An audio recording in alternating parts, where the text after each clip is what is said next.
আসসালামু আলাইকুম ওয়া রাহমাতুল্লাহ। প্রিয় বন্ধুরা, আজ আমি আপনাদের সামনে যে ঘটনাটি তুলে ধরব সেটা শুনলে আপনারা অবশ্যই আপনাদের জীবনের যত ভুল রয়েছে এই ভুলগুলো থেকে বাহির হয়ে আসতে বাধ্য হবেন। দেখেন, পৃথিবীতে মানুষ বেঁচে থাকতে অনেক রকমের কাজ করে, ভালো থাকে, খারাপও থাকে। আপনি কখন ভালো মানুষ প্রকাশ পাবে? যখন আপনার ভিতরে ভালোটা বেশি, সেই সময় ভালো মানুষ হিসেবে আপনি প্রকাশ পাবেন সমাজের মাঝে। আবার যখন আপনার ভিতরে যখন খারাপ অংশটি বেশি আসবে, খারাপ কাজ বেশি আপনার দ্বারা হবে, তখন আপনি সমাজের চোখে খারাপ হিসাবে গণ্য হবেন।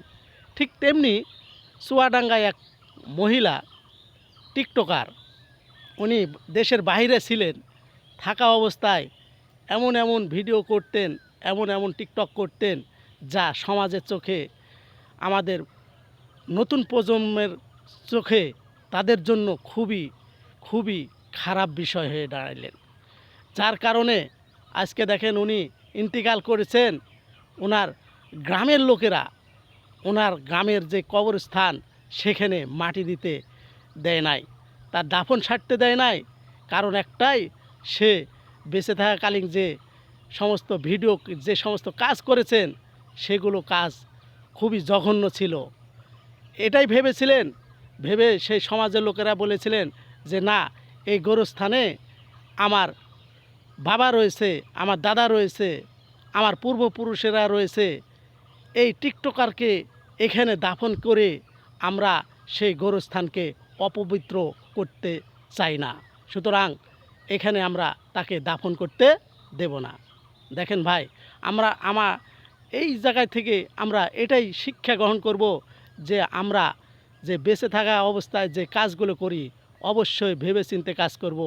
কবির ভাষায় আমরা একটা পড়েছিলাম যে এমনই ভবন করিও গঠন, মরিলে হাসিবে স্বজন, কাঁদিবে ভুবন। এই কথাটা আসলে চিরসত্য কথা, চিরবাস্তব কথা। তাই আসুন, আমাদের জীবনে যত ভুল রয়েছে এই ভুল থেকে বের হয়ে আসি।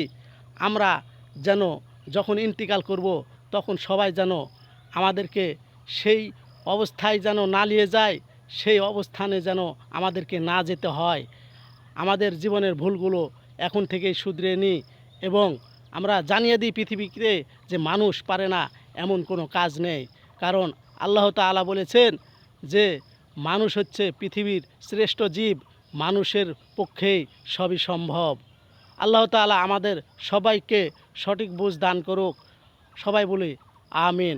আসসালামু আলাইকুম ওয়া রাহমাতুল্লাহ।